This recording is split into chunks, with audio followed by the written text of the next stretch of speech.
y entendido por ellos cuán gran trabajo sería caminar por tierra tan larga, y a donde a cada legua y a cada paso había una nueva lengua. Todos hablaban las suyas, que eran tantas que aunque lo escribiese, no lo creerían. Estas fueron las palabras del cronista Pedro Cieza de León cuando se refiere a la enorme variedad lingüística en los Andes al momento de la conquista. Si bien los incas lograron imponer una variedad del quechua a lo largo de todo el territorio, cada región conservaba todavía su propia lengua. Con esto no solo me refiero a los hablantes del Muchic, del Quinnam, del Culi, del Aymara, del Jacaru, sino que también nos estamos refiriendo a que existen diferentes quechuas, verdaderas lenguas que aún hoy siguen siendo confundidas como variaciones de una lengua supuestamente aparecida en el Cusco. ¿Diferentes quechuas? Me preguntarán. Sí, más allá de los dialectos, es decir, de las variedades de una lengua en un territorio específico, el término quechua engloba a varias lenguas diferentes entre sí, cada una con su propia historia y sus propios pueblos que la solían hablar. Mi nombre es Sergio Sáez y en este capítulo ahondaremos un poco en la clasificación y en la historia de las lenguas quechuas. Estamos a punto de cumplir 200 años como país. Sin embargo, mucha de nuestra historia, de miles de años, está cubierta por una neblina de ideas ya superadas y de leyendas. En este programa Sergio intentará disiparlas y hacernos ver cómo aún hoy se conservan varios elementos de nuestro pasado. Aprenderemos que el Perú tiene más de 200 años. Empecemos con el nombre. Originalmente los españoles se referían a la lengua general o a la lengua del Inca, cuando querían hablar del idioma más difundido en los Andes. Es recién con la publicación, en 1560, de la gramática y el diccionario del quechua costeño escrito por Fray Domingo de Santo Tomás, que se empieza a utilizar el término quichua, con i, mientras que quechua, con e, aparece por primera vez en 1616 en la gramática del huanuqueño Alonso Huerta. Poco a poco el término fue cayendo en el olvido, sobre todo gracias a la campaña emprendida desde la misma ciudad del Cusco para imponer su propio dialecto del quechua como el quechua más puro, como el quechua verdadero. El término quichua termina por desaparecer a la vez que se terminan de extinguir los quechuas de la costa central. Pero, ¿qué significa quechua? Los primeros diccionarios traducen quechua como región o zona templada, y era usado también para referirse a las poblaciones que vivían en estas áreas, ubicada entre las cálidas tierras de la costa y las frías tierras de la puna. Entonces, ¿de dónde proviene el término runasimi o runashimi como pronuncian otras personas? ¿No es este el verdadero nombre del idioma? Pues bien, este nombre no fue utilizado por ninguna población andina para referirse a ninguna lengua. Más bien aparece con la conquista, cuando los españoles comenzaron a entrevistar a los indígenas y preguntarles cómo llaman ellos a su lengua. Runasimi es literalmente lengua de los hombres, y no estaba nombrándola particularmente a una lengua.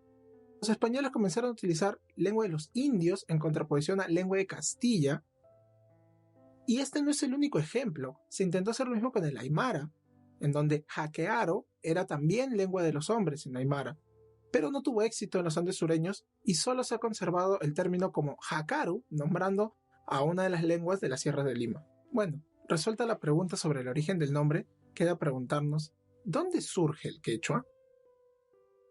Durante mucho tiempo se consideró al Cusco como la tierra natal del quechua, y a su variante como el quechua legítimo, considerando además a los otros dialectos como, digamos, desviaciones degeneradas del idioma de los incas. Esta posición aún hoy es defendida por la Academia Mayor de la Lengua Quechua, con sede en el Cusco, una entidad que lamentablemente ha demostrado poco conocimiento de lingüística quechua. Tal como ha señalado el lingüista Rodolfo Serrón Palomino, no basta con ser hablante de una lengua para pretender ser experto. Si fuera así, cualquiera de quienes tenemos al castellano como lengua materna podríamos querer pontificar sobre la historia y la gramática de este idioma. Bueno, regresamos al Cusco. Lo que los estudios han demostrado es que existe un fuerte componente aymara en la región. Esta lengua habría sido la de mayor difusión en los Andes del Sur desde los tiempos del estado Huari y fue desplazada por el quechua en periodos posteriores. Esto se puede observar en el nombre de la misma ciudad del Cusco. ¿De dónde proviene? ¿Qué significa realmente el término Cusco? Si se busca en los diccionarios, tanto antiguos como modernos, no se va a encontrar una traducción, a menos que sea la de ombligo del mundo que menciona Garcilaso. Sin embargo, esta frase era más bien una manera de recordar el valor simbólico que tenía la ciudad para el imperio, y no era una traducción como tal. Ni ombligo ni mundo se traduce en el quechua cusqueño como Cusco. En cambio, si buscamos en el aymara, puneño y en el orureño, encontramos la palabra josjo traducida como lechuza. Y en el aymara chileno, josjo se traduce como chuncho, un tipo de búho muy pequeño. De manera similar, en el uruquilla, que se habla en el altiplano, lechuza es josja, en el chipaya es josca, y en los extintos idiomas atacameño y diaguita es cosco y cosco, respectivamente. Esta similitud es importante porque también nos señala la fuerte influencia que tiene el aymara en estos idiomas sureños. Tenemos entonces que varias evidencias nos señalan que josjo es un término onomatopéyico que sirve para nombrar algunos tipos de lechuza. ¿Por qué bautizarían así a la ciudad? Cerrón Palomino nos recuerda el pasaje del mito de los hermanos Sayar, recopilado por Sarmiento, en donde se narra la fundación de la ciudad. El cronista nos dice: Ayarauca, oídas las palabras de su hermano, levantóse sobre sus alas y fue al dicho lugar que Mango Cápac le mandaba, y sentándose allí se convirtió en piedra, y quedó hecho mojón de posesión, que en lengua antigua de este valle se llama Cosco, de donde le quedó el nombre del Cusco, al tal sitio hasta hoy. De aquí tienen los ingas un proverbio que dice: Ayarauca, Cusco Huanca, como si dijese Ayarauca, mojón de tierra mármol. El mito nos revela que Ayarauca se convirtió en un ser alado al final del viaje y terminó petrificándose en el lugar donde se fundaría el Cusco. Ayarauca, Cusco Huanca, el proverbio que menciona Sarmiento, se podría traducir entonces como Ayarauca, piedra de la lechuza, recordando al animal en el que se convirtió Ayarauca en su viaje mítico. Con el paso del tiempo, Cusco Huanca se redujo a Cusco y terminó siendo el nombre con el que se conocía a la ciudad y el valle en general. Siendo así, no podemos considerar al Cusco como la tierra natal de los quechuas. El nombre mismo de la ciudad está en aymara, la lengua que se hablaba en todo el valle. Entonces nos queda la pregunta: ¿cuál es la tierra natal de los quechuas?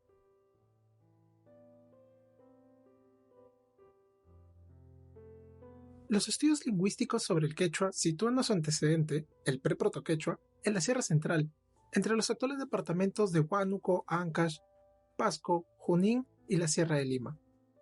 Este pre-protoquechua estaría presente probablemente desde el formativo, un periodo comprendido entre los años 1500 y 200 antes de nuestra era, pero con mayor seguridad ya estaba desarrollado en el periodo de desarrollos regionales tempranos, época en la que aparecieron las culturas chica, nazca y los primeros años de Tiwanaku.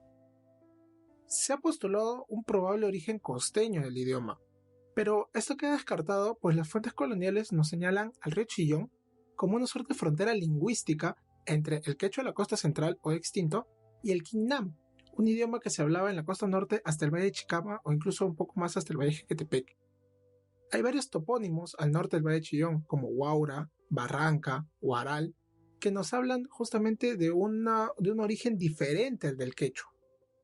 Lamentablemente hay muy pocas menciones sobre ni siquiera hablar de la gramática, sino de palabras en Quinnam, porque no hubo un registro tan detallado como sí tuvo, por ejemplo, el Muchic. En contraposición con la situación de la costa del norte chico, la Sierra Central tiene una casi exclusividad de topónimos quechuas y hay una gran variabilidad lingüística. Esta variedad solo es posible si es que ese idioma tiene un gran arraigo temporal, lo suficientemente atrás en el tiempo como para que se desarrollen tantos dialectos en áreas tan reducidas. Hacia el año 800 se configura un protoquechua, el cual se termina dividiendo en un protoquechua 1 en la Sierra Central y un protoquechua 2 que va hacia la costa, entrando en contacto con un protoaymara central, del cual solo nos quedan el Cauca y el Jácaro en la Sierra de Lima. Mientras suceden estos cambios, el protoaymara sureño fue impulsado hacia el norte con la expansión del estado Wari, remodelando la estructura de los protoquechuas a tal punto que actualmente no hay lengua quechua que no presente esta influencia aymara. Este movimiento no llega a desplazar al quechua, quizás debido a que la influencia del estado Wari no fue de dominio efectivo en la Sierra Central.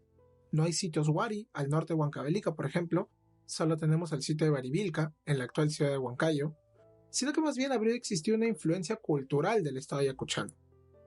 Luego de su caída, se configura el quechua 2A en torno a Lima y el quechua 2B en Chincha.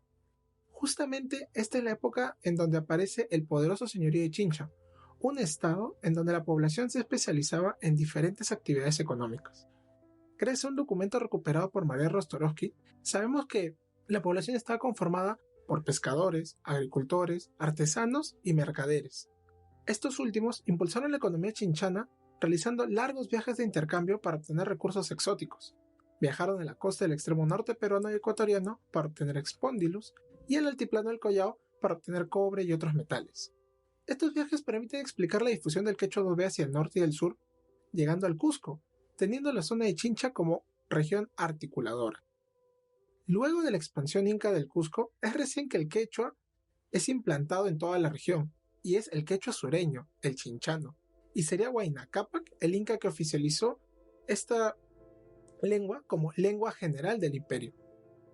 El cronista Murúa nos señala, y cito, se atribuye haber mandado en toda la tierra se hablase la lengua del Chinchaisuyo, que ahora comúnmente se dice la quichua general o del Cusco, por haber sido su madre Yunga, natural de Chincha, aunque lo más cierto es haber sido su madre Mamaoclio, mujer de Tupa Inga Yupanqui, su padre, y esta orden de que la lengua de Chinchaisuyo se hablase generalmente haber sido por tenerle una mujer muy querida natural de Chincha. Bueno, esta oficialización realmente se habría dado por la vasta presencia de esta lengua en el Chinchaisuyo, gracias a la expansión del quechua II. La posterior expansión imperial afianzó el quechua en Ecuador por el norte y Cochabamba por el sur. Al llegar al Cusco, el quechua pasó por varios cambios, convirtiendo a la variedad cusqueña en una diferente de la chinchana. Pues bien, habiendo tenido tanta importancia política, tanta importancia económica también, ¿por qué se terminó extinguiendo el quechua chinchano? ¿Por qué actualmente no se habla? Bueno, parece que el cambio en la región del quechua 2B del chinchano por el quechua 2C, al que pertenecen el ayacuchano y el cusqueño, responde más a un proceso colonial. Luego de las reformas del virrey Toledo, el nuevo panorama político y administrativo estaba centrado en la explotación de las minas de plata de Potosí y las minas de Huancavelica, apareciendo un nuevo eje económico que limitaba por el norte y el sur en estas dos minas y movilizaban a grandes poblaciones de Huancavelica, Huamanga, Cusco, La Plata y Potosí. Es en este contexto político-económico que se realiza el tercer concilio limense, que terminó por impulsar la variante cusqueña del quechua como el verdadero quechua, buscando facilitar la evangelización indígena al enseñarle a los mismos sacerdotes el idioma para poder difundir el catolicismo. Estos eventos terminan desplazando al quechua chinchano, que terminó por desaparecer y del cual solo nos quedan los diccionarios y las gramáticas. Lamentablemente, las diferentes variedades del quechua no fueron documentadas durante la colonia y tampoco durante los inicios de la República, debido a que se siguió privilegiando el quechua cusqueño como el estándar supuestamente verdadero. Además, a lo largo de los siglos se comenzó a dar la castellanización de todo el territorio. El castellano empezó a ser visto como un símbolo de prestigio, mientras que el quechua era considerado atrasado y relacionado a una población indígena inferior. Con el paso de los años, se fueron perdiendo algunos quechuas, como el de la costa central, además del chinchano, y también desaparecieron otras lenguas indígenas como el quinam, el culi y el muchic.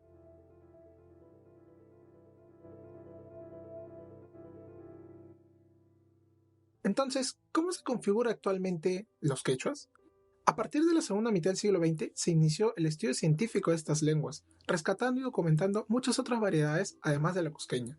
La lingüística quechua nace de la mano de Gary Parker y Alfredo Torero.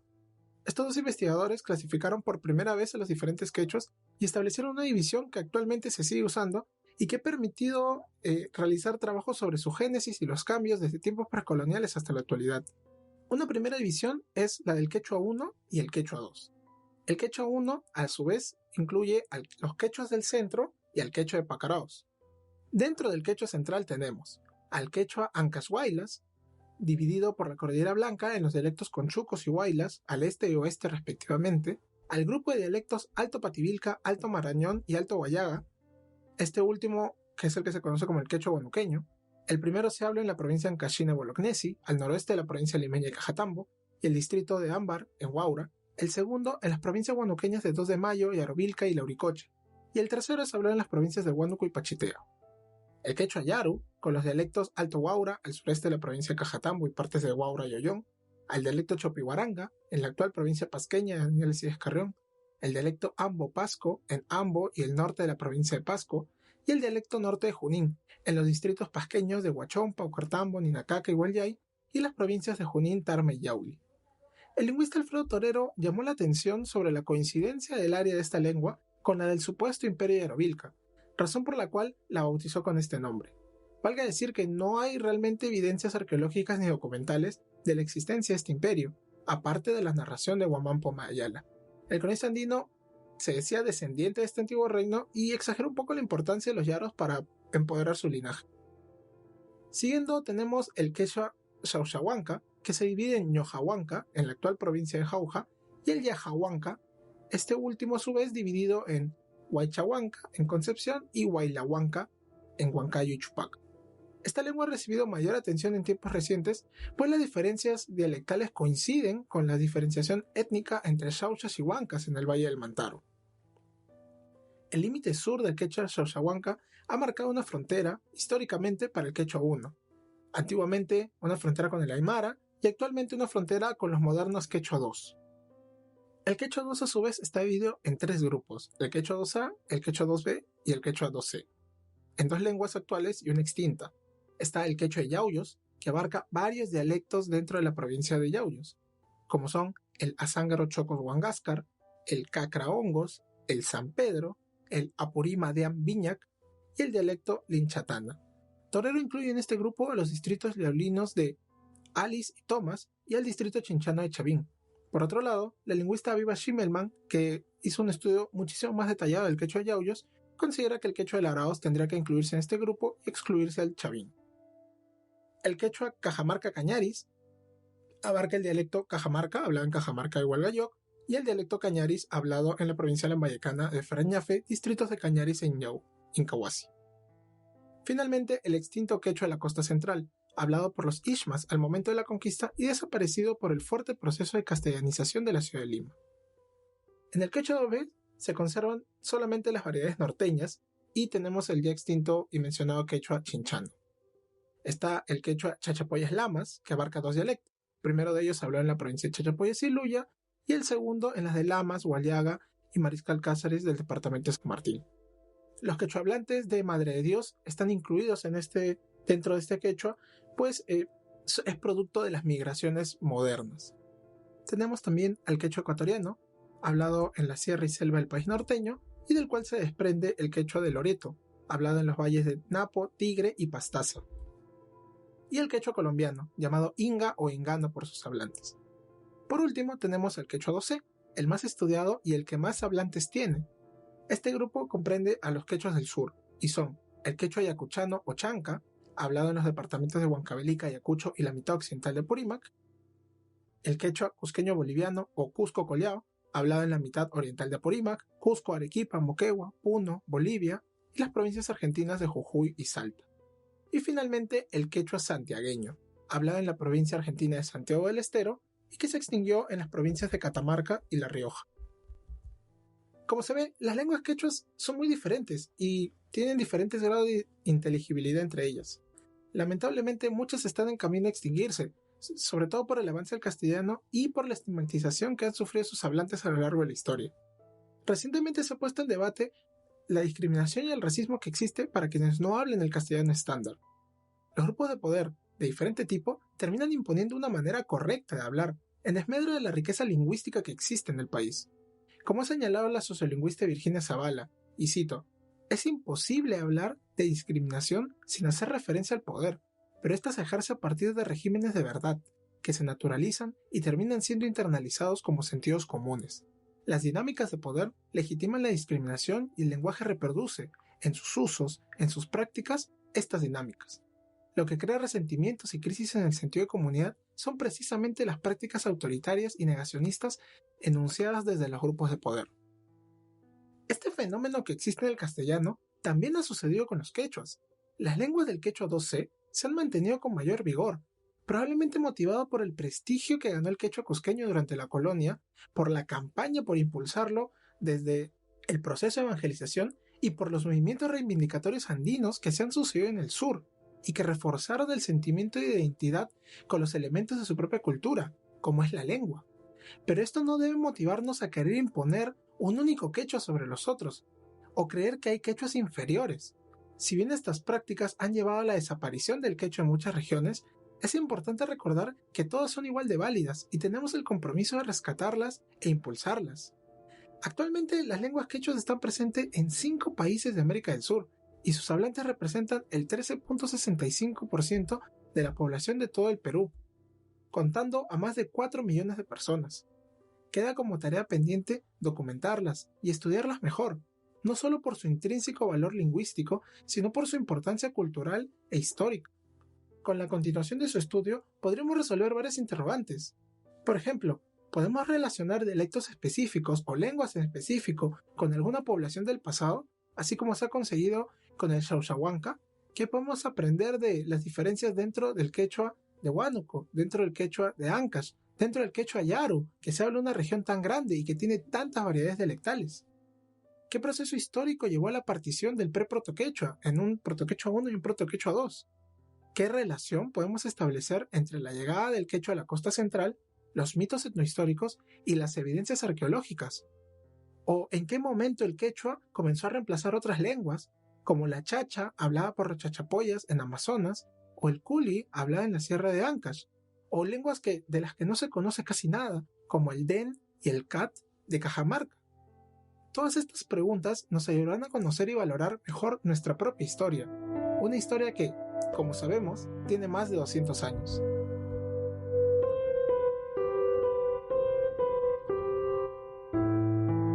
Antes de despedirme, quisiera recomendarles algunos textos que les van a servir si desean adentrarse un poco más en el estudio de las lenguas quechuas. Dejaré un link en la descripción para aquellos trabajos que pueden encontrarlos en internet. Primero, recomiendo un clásico, El quechua y la historia social andina, de Alfredo Torero. Este trabajo pionero presenta la clasificación de las lenguas quechuas y una reconstrucción, un repaso de la historia andina y relacionado con este idioma. También recomiendo Las lenguas de los incas, el puquina, el aymara y el quechua, de Rodolfo Cerrón Palomino. En este trabajo se identifica el origen puquina y aymara de varios términos que se consideraban quechuas, como Viracocha o Cusco. Incluye también una reconstrucción actualizada sobre el desarrollo histórico de estos tres idiomas con varios datos documentales y arqueológicos. Pueden encontrar este texto en Library Genesis. Os recomiendo bastante porque de acá he sacado varias de las ideas que he compartido en este podcast. Un texto de síntesis bastante interesante es The Language of the Andes, de William Adler y Peter Muske, donde nos presentan un panorama moderno de las lenguas de América del Sur, tanto de las que todavía se preservan como el quechua, el aymara, y también de algunas lenguas extintas. Para conocer un poco más a detalle de algunos de los quechuas, si tienen un interés particular, recomiendo buscar las 6 gramáticas y 6 diccionarios de lenguas quechuas que el Ministerio de Educación y el Instituto de Estudios Peruanos editaron durante el gobierno de las Fuerzas Armadas de Velasco y Morales Bermúdez. Los quechuas escogidos fueron el Ancash Huaylas, el Cajamarca Cañaris, el de San Martín, el Xauxahuanca, el Ayacucho Chanca y el Cusco Collao. También podrían buscar A Grammar of Yauyos Quechua de Aviva Schimmelmann, que es un estudio moderno y detallado sobre el quechua yauyos, y Lengua y Sociedad del Valle del Mantaro de Rodolfo Cerrón Palomino, otro trabajo que incluye no solo la gramática y estudios más específicos sobre lingüística, sino también una reconstrucción histórica y relacionando los sucesos que se han venido descubriendo en el Valle del Mantaro con la evolución del quechua de la zona. Finalmente, el texto de Virginia Zavala sobre el castellano en el Perú y los grupos de poder lo pueden encontrar en el blog de La Mula. Esto ha sido todo por este capítulo. Si tienen alguna consulta, alguna crítica o alguna sugerencia, pueden escribir en la caja de comentarios o contactarme por Twitter. Estoy como @Sergio6díaz. También comparto algunos hilos sobre historia andina por si desean leerme. Muchas gracias.